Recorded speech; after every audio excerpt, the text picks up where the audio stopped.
멋있어. 잘 들으셨어요? 예,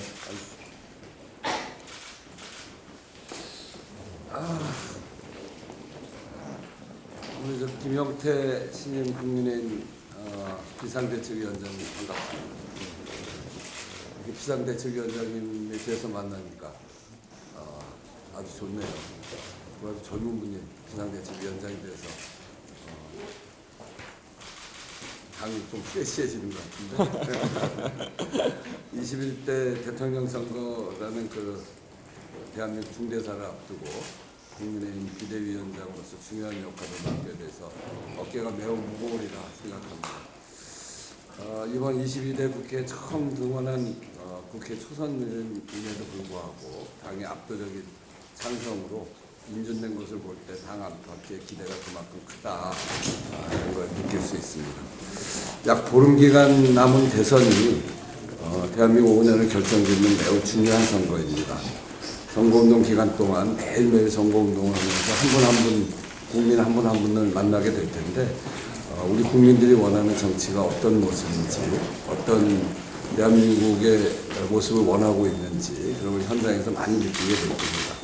저는 늘 뭐 그런 얘기 합니다만 현장에 답이 있다 이렇게 이야기하고 현장 정치가 중요하다고 생각하고 저는 제가 국회의장을 하면서도 시간 될 때는 꼭 저희 동네 현장 민원실을 하는데 그래서 현장에서 듣는 목소리 그야말로 생민심을 듣고 그 민심대로 쫓아가는 것이 우리 국회가 해야 될 일이다 이런 것 같습니다.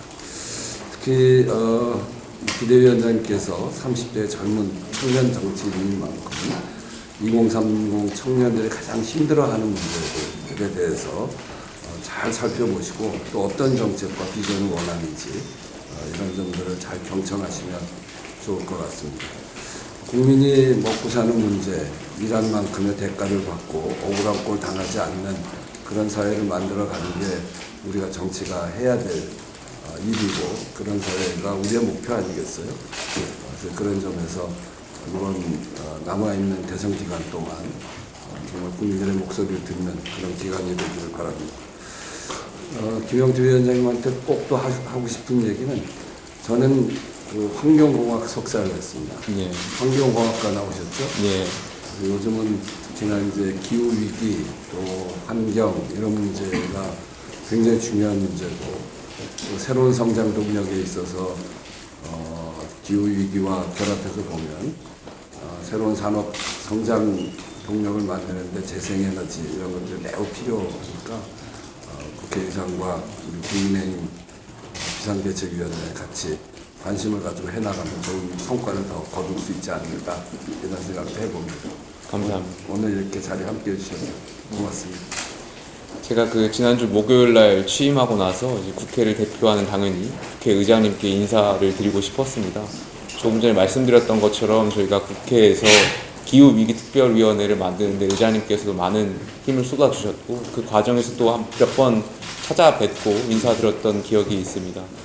기후위기라든지 연금개혁이라든지 재정준칙이라든지 이러한 것은 세대 간의 공정성을 확립하는 것이 굉장히 중요합니다. 세대 간의 정의를 확립하는데 의장님께서도 좀 함께 힘을 보태주셨으면 좋겠습니다. 지금은 정치의 시간이 아니고 저는 헌법의 시간이라고 생각이 됩니다. 우리 앞에 필요한 것은 정쟁이 아니고 저는 헌정의 복원이라고 생각이 듭니다.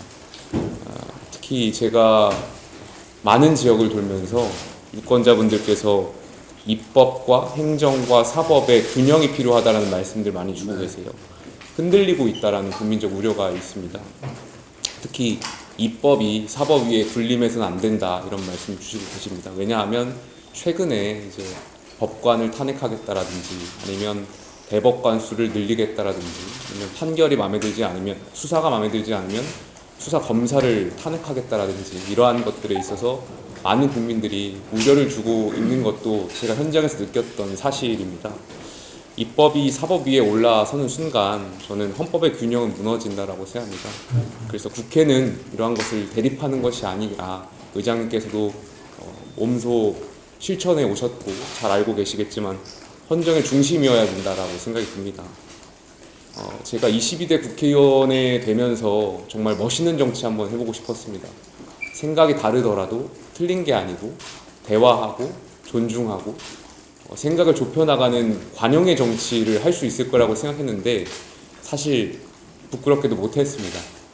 왜냐하면 야당 의원들하고 사석에서 밥도 먹고 커피도 마시면서 이야기할 때는 잘 되던 것들이 생각이 다른 부분들도 좁혀갈 수 있었던 것이 다시 당으로 돌아가면 진영 논리에 매몰돼서 결과적으로는 당론에 따르고 그것이 늘 평행선을 겪어왔던 것을 많이 봐왔어요.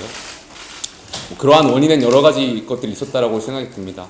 그래서 그러한 것을 좁히는 정치하는 데 있어서 의장님께서도 헌정의 중심축으로 자리를 좀 잡아주셨으면 한다는 말씀 좀 드리고 싶고요. 지금 대선이 펼쳐지면서 많은 후보들께서 개헌을 이야기하셨습니다. 개헌에 대해서도 의장님께서도 진정성 있다라는 이야기 많이 듣고 있고 실제로 지난 연말부터 이어졌던 상황에서 의장님께서도 개헌을 먼저 말씀하신 바가 있습니다.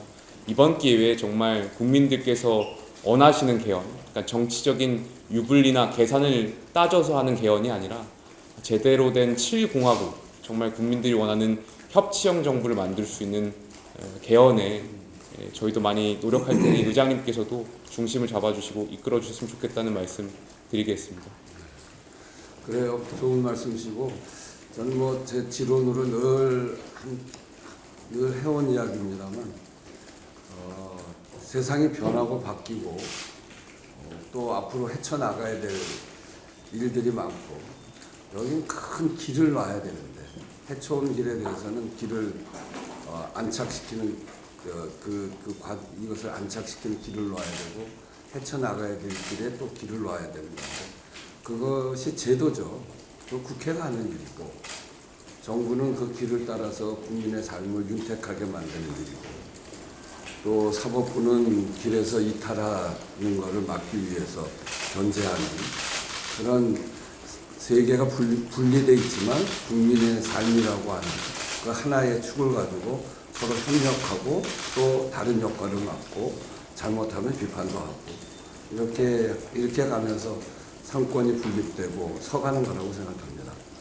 그동안 그 역할이 제대로 잘 됐는가라고 하는 점에서 보면 그렇지 못했기 때문에 국회가 굉장히 정쟁의 장이 되고 그랬었죠. 그래서 그런 점에서 이걸 제대로 만드는 일은 필요하고 어디를 어떻게 더 강화시키고 어디를 좀 이렇게 좀 권한을 나누고 하는 문제들에 대해서 이제 비로소 판이 그런 논의하는 길이 열리는 거기 때문에 원래 비 온 뒤에 땅 굳는 거 아니겠어요? 굉장히 어려운 일들이 많이 그동안 지나갔는데 제가 국회의장 하는 1년 내내 그런 기간 아니었습니까?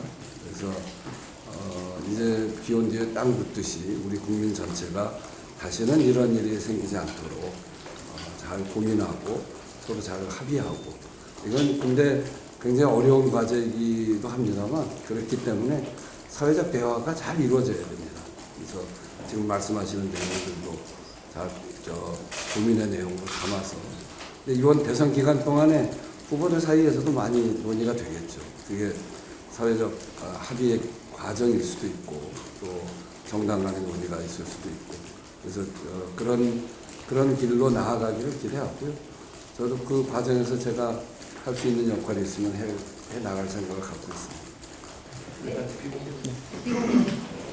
비공개로 전환하겠습니다.